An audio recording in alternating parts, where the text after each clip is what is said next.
Hello and welcome to MCC TV International Show. My name is John Dabeet. I'm the Business Department Coordinator. I teach Economics and Statistics, and also I host this show.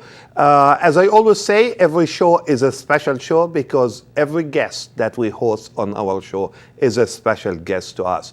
And today, our guest is no different. As a matter of fact, our guest is extra special today. What I call international and world travelers. She traveled the world. She lived in many countries, for example, Russia, China, India, Italy, and obviously in the United States. But she also is an expert in what we call soft skills. She teaches in our AOS program, Administrative Office Support. She works part of her week at MCC campus and the other part at Scott and Clinton community campuses. So it is an honor to basically welcome our special guest today, Mrs. V. How are you? I am wonderful. Thank you, John. Good to have you with us today. It is my honor to be invited as a part of this program, which is such a remarkable program at Muscatine Community College. Thank you. Thank you. We really are very happy also. We are very happy to have you with us. What I would like to start with, as a matter of fact, is I would like to ask you to introduce yourself. Our audience, basically, we want them to know something about you first. So if you briefly introduce yourself, and then we'll take it from there. Absolutely. My name is Tamara Vesselovskaia-Mondadori. I know this is such a challenging surname to pronounce. Don't ask me to repeat that. Therefore, my students, my colleagues call me Mrs. V.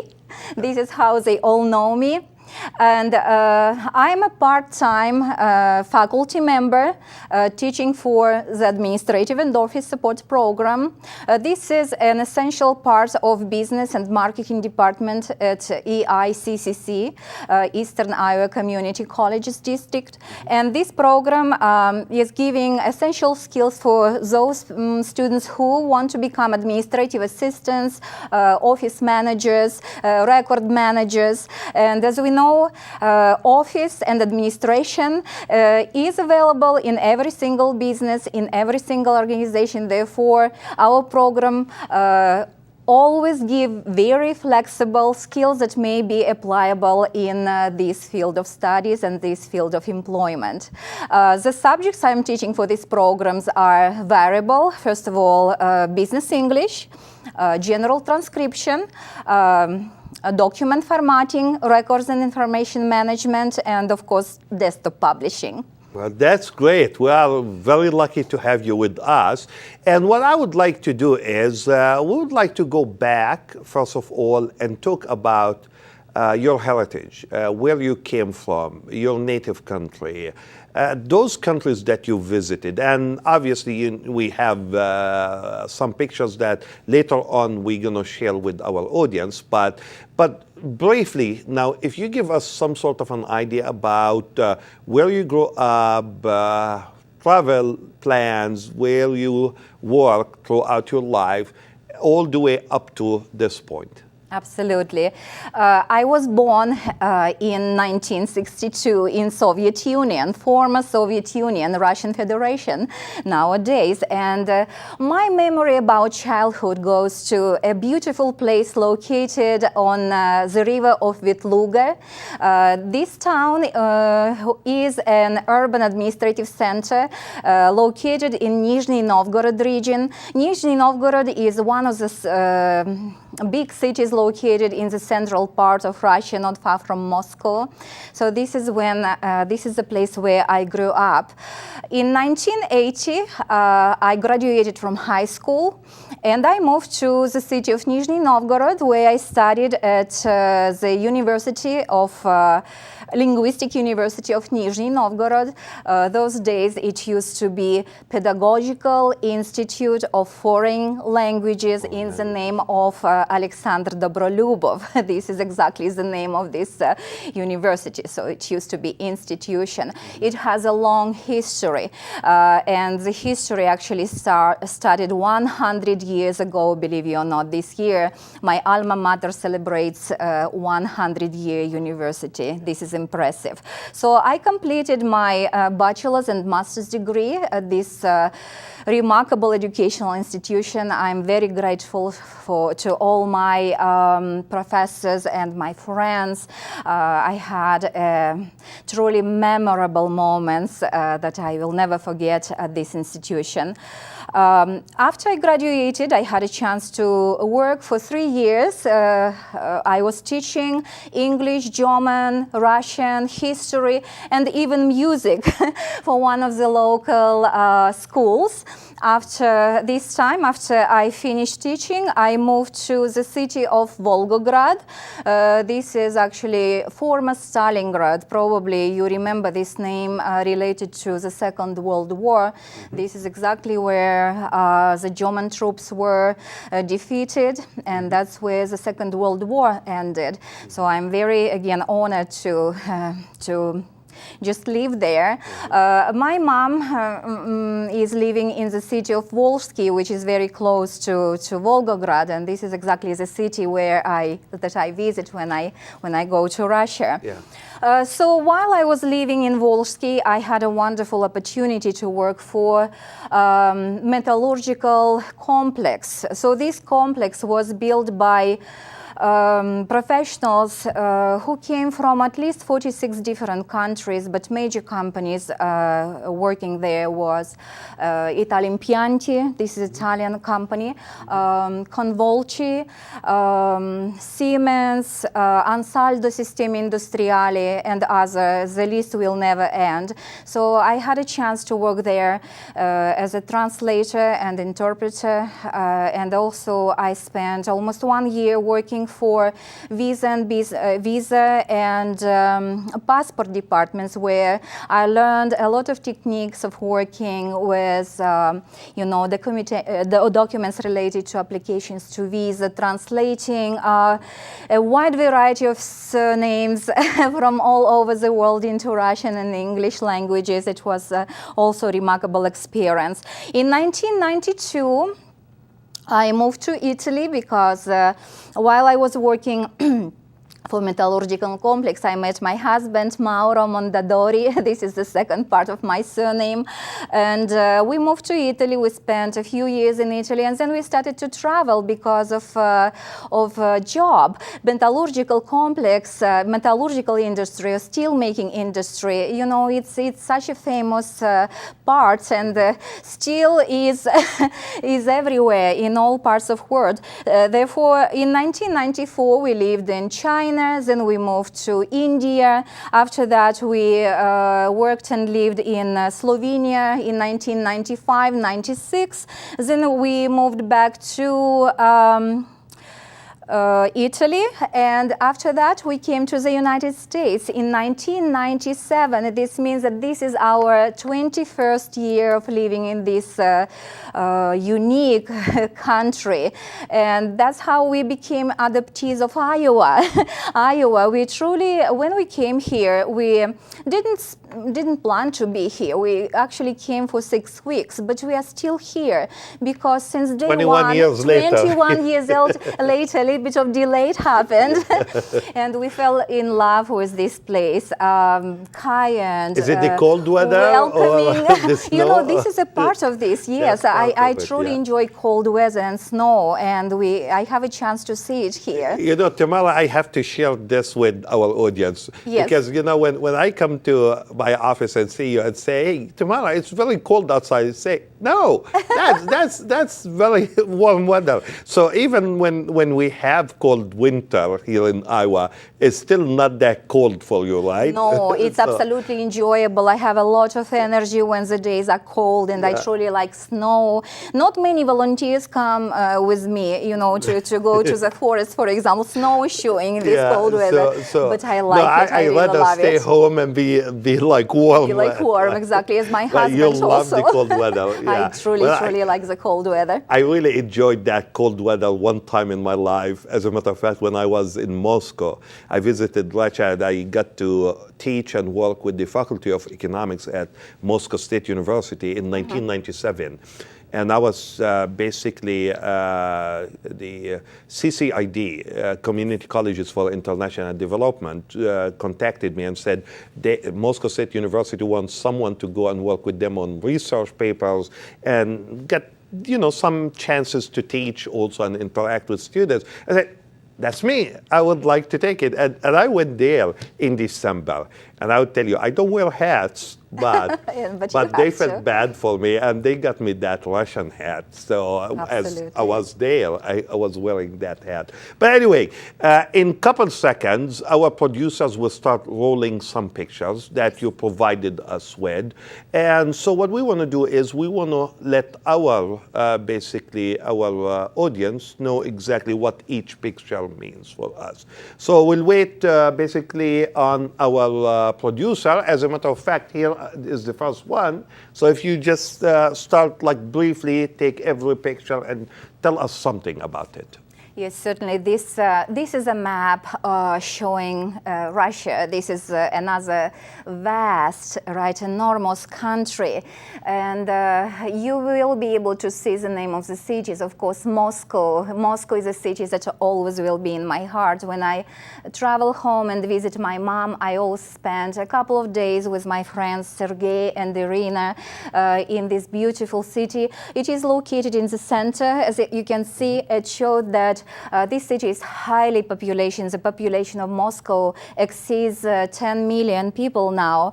Nizhny Novgorod, you will see that it is located a little bit lower. And Nizhny Novgorod is another big industrial city. The population exceeds 1 million. This is a city where I had a wonderful opportunity to live and to study at my alma mater. City of Volgograd, you probably will notice, is located in the southern part of Russia.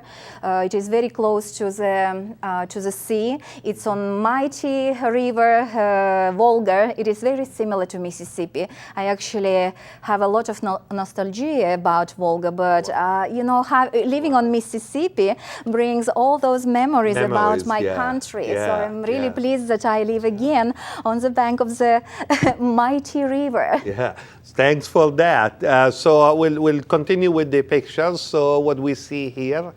So this is my alma mater, Linguistic University of Nizhny Novgorod, and you have noticed there is only one building showing. This is the building where I completed my bachelor's and master's degree. It used to be exclusively for English department. However, nowadays this university became one of prestigious schools among other 5 of this kind, linguistic universities, and I'm impressed. I often visit the website of my alma mater. When I studied at this university, we had only 4 major departments: English, French, German, and the Department of Translating and Interpreting. However, nowadays, too many other languages were added to the programs, including Chinese, Japanese, Arabic, and other languages. I cannot even finish the list. It is impressive. So yes, this is 100 years, 1917, 2017. So I am really honored to mention about that today. Good.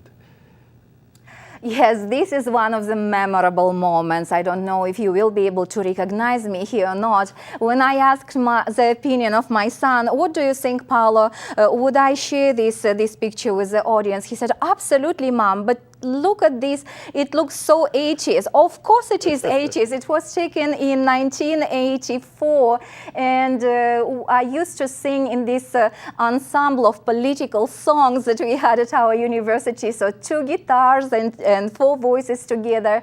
On the left side you can see me, my friends Marina and Irina and Ludmila, all of them are working in linguistic area as well.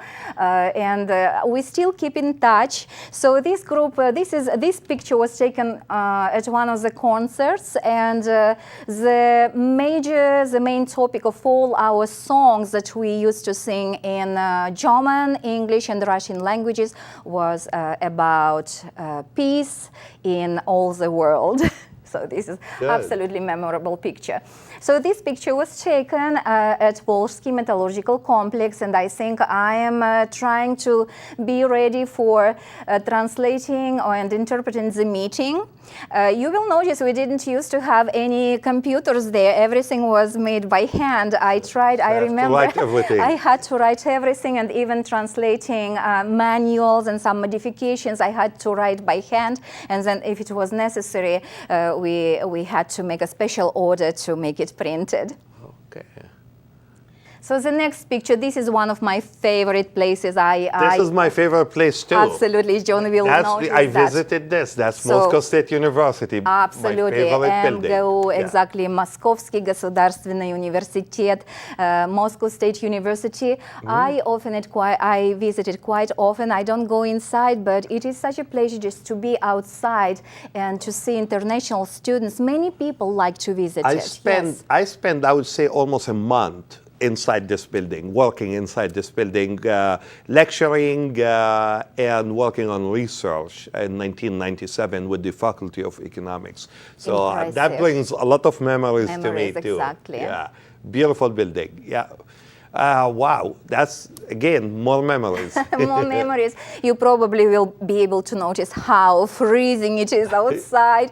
This is quite a recent picture because my husband and I visited my family, and we spent some time in Moscow at my friend's house. This is I and my friend Irina on a Red Square in winter in January of 2017. And so this picture was taken at, let's see, minus 32 degrees below 0 Celsius, of course. Celsius. It was very cold, but a lot of tourists and people were visiting Red Square.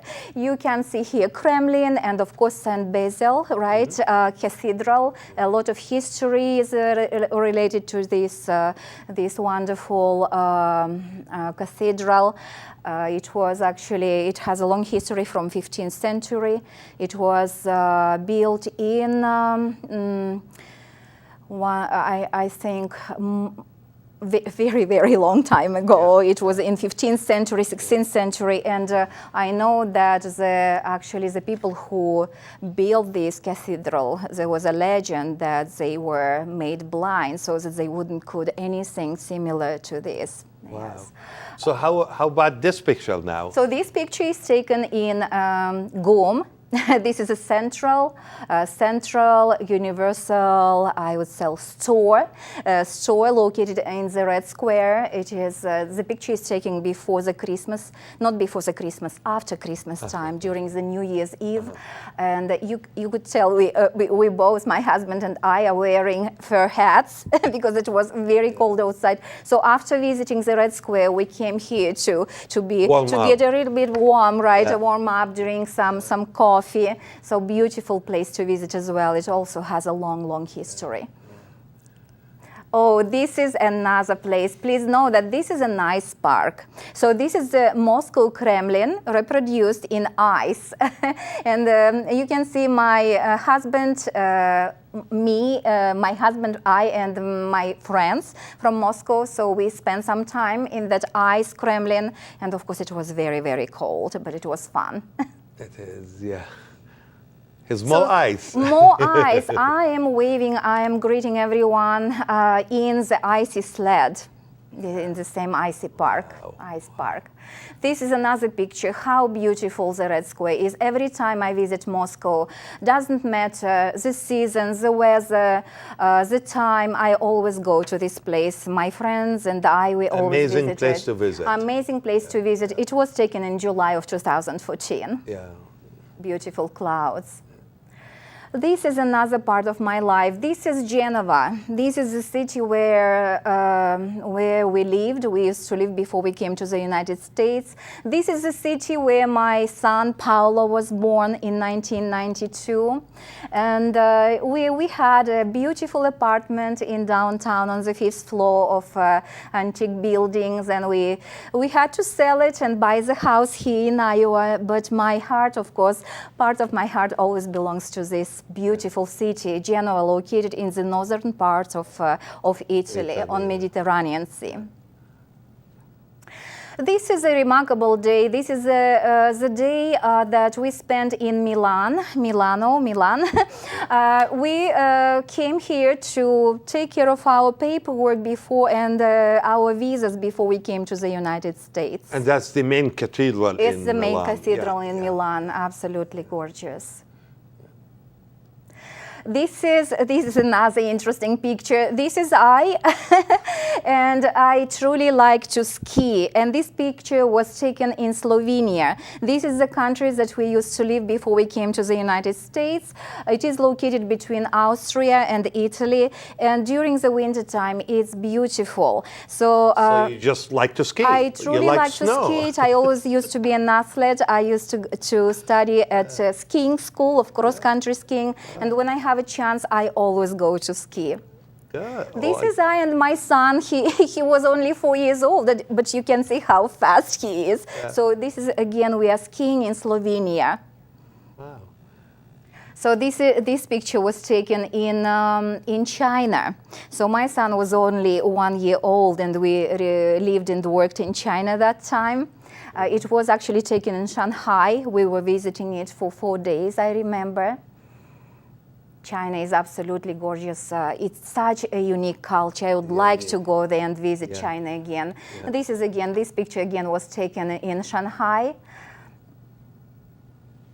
So this picture was taken in India. We spent almost a year living in India, and you will notice I'm wearing quite a unique outfit there. This is so-called sari, and it is impressive.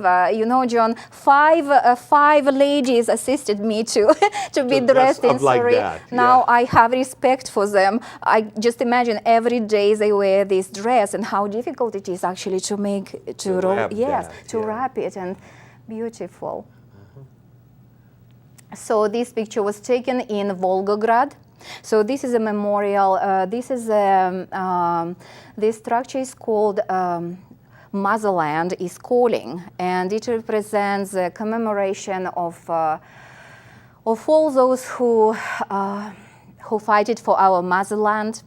You will find impressive memorial complex that's showing all the events that took place during 140 days and nights that our troops fought against German. So this is my family. This picture was taken not long time ago. That was 2 years ago. My son graduated from the University of Northern Iowa with a degree in music. He is a pianist. And that was one of the concerts. And we took picture near the tree. Oh, yes. Very good. This is a time before Christmas. I truly like when Paolo is playing piano. He doesn't do it very often now because he switched to technology more. However, this is such a relaxing time at our home when he's playing, and I have my New Year tree near the fireplace. Yeah. It is always relaxing. This is my beautiful dog Bella, and you will notice that the picture was taken near the corn field. Well, you also will notice that I have actually a cast there, because while I was running with my dog, I fell down and broke my shoulder. How strong they are. This dog is a special dog. We rescued her 2 years ago, and now she became such an important part of our family. Alaskan Malamute. Wow.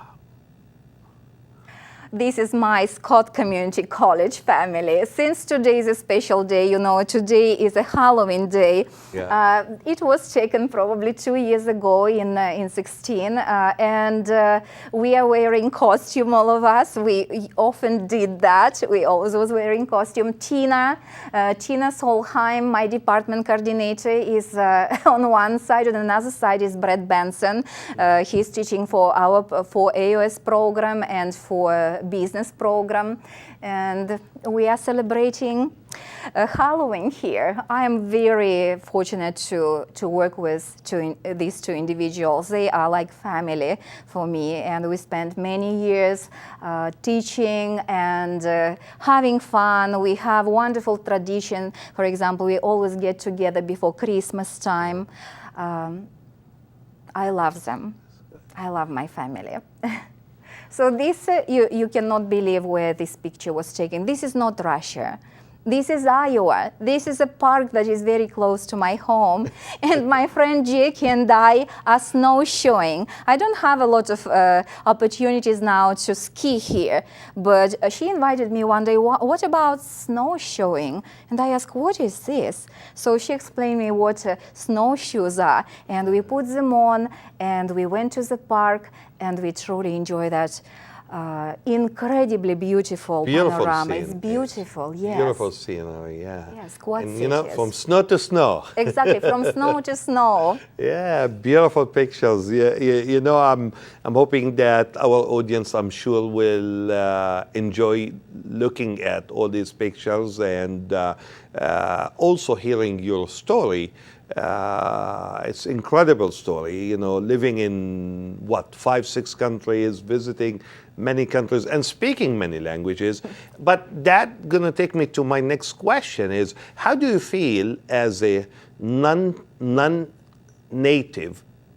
English speaker and you ended up a linguistic teacher, and you're teaching English, and you know, my favorite thing is like if I make a mistake, for example, if I write something and maybe miss a comma or something like that, you will catch it right away. So how do you enjoy doing that? And how many languages, if you give our audience also some idea about how many languages do you speak and write and read and so on? Certainly, my love for linguistics developed when I was a child. You know, in Russia and other European countries, foreign language is required as a part of a school program, and therefore the first time I started to learn English as in the 4th grade. This is the beginning of middle school in Russia, and I truly understood that this is something that it comes naturally to me. And my English language was developing while I was studying at school and then certainly university. At the university, I started to learn German, and I had a chance to teach German. However, if you ask me now if I speak German fluently, no, not anymore. Ich habe alles vergessen. It means I forgot almost everything because I didn't practice it a lot after I finished teaching. I had a chance to learn Italian language at my job site when I worked for steelmaking industry, because I had to make translations not only for in English but also in Italian, because the most part of the professionals working there, technicians, they were from Italy. Therefore, I had a chance to learn Italian at work site, and then when I moved to Italy, certainly I had a chance to improve it a lot. Of course, my native language is Russian, and this is the language that I have in my heart, in my soul. This is the language that I will use when I read poetry or listen to lyrics. I will never be able to relate as much to this part of life, lyrics and poetry and songs, in English, because this is more technical language and professional language that I am using for my work. Fluently, I'm fluent in 3 languages, of course, Russian and English, because I work with English every day, and Italian. So I speak 3 languages. Wow. Yes. Tell us more now about the AOS department, because you're part of that department. It's part of the business department, but that's your specialty. I mean, that's basically the department in which you teach most of your classes. Yes. Give our audience some idea about the program, the AOS program, please. AOS stands for Administrative and Office Support Program, and this program is comprised of 3 different levels. We call it ladder. So the students may graduate from this program with certificate. They can graduate with diploma as a Microsoft Office specialist, and of course they may graduate with a degree as a future administrative assistant. It's Associate of Applied Technologies, right, degree. So this program, you will. So we have varieties of courses, right, that students usually finish in 4 semesters. And this is such a wide choice. So we start with, first of all, we offer a wide range of subjects related to Microsoft Office suite. So students are learning how to use PowerPoint presentation, how to use Excel, Access, so database applications. We are teaching desktop publishing, which involve the software publisher or actually word processing applications that will help students to learn how to create documents, how to design documents, right, how to apply their skills further. We offer courses that will involve soft skills, business English, grammar, punctuation, right? This is the skills that I hope my students will learn thoroughly before they go and join the world of business and professionals, right? We are teaching also document formatting. This will give students skills how to create professionally the documents, varieties of them, memorandums, business letters, and other kind of documents. Of course, general transcription is one of the challenging courses that my students take in order to develop excellent listening skills and transcription skills. They will use it when, for example, they create minutes for meetings and the conferences.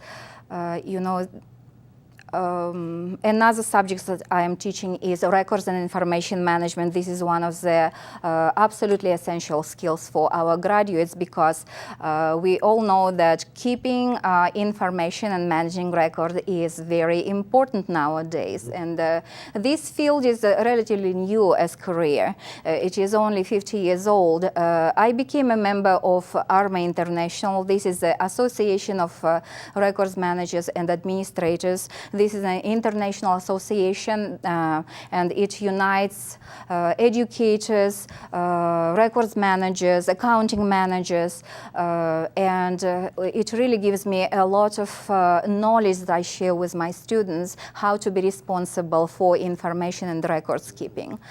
Well, Tamara, as we are approaching almost the end of the show, let's put it this way, I would like, because we try to cover, too many aspects of your life here. It is tough and difficult to cover everything in half hour to 40 minutes. But I would like to give you 1 minute, and you can say whatever you want to say. If you feel like there are certain things that you would like to highlight also that we didn't talk about and you want our audience to know about. So please, that's your time now to highlight whatever you wish. Well, since I'm here, first of all, I'm very honored to be a part of this program, and I probably will mention that the main highlight for me is being a part of this remarkable institution. All 3 colleges, Clinton, Muscatine, and Scott Community College, gave me a lot. I myself took all the classes in the program for which I teach, and in accounting management program. And I learned a lot not only from from the instructors, but also from my students. My students are my inspiration. They were teaching me a lot, believe me or not, even if I'm an instructor, I'm a professor, but I learn a lot from my students. They are my inspiration.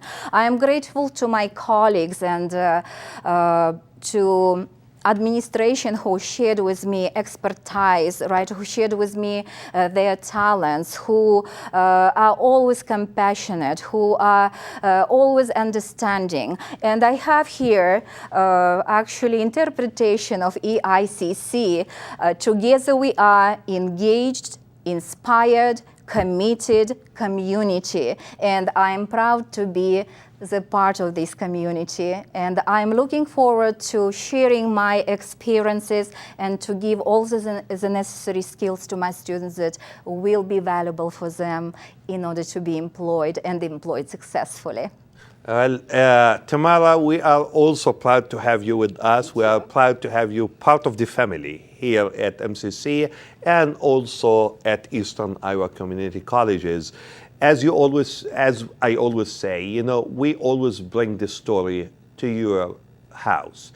We share those stories with you. We share stories that are unique here at our campus at MCC, and we want you to know about it. We want you to know about our students.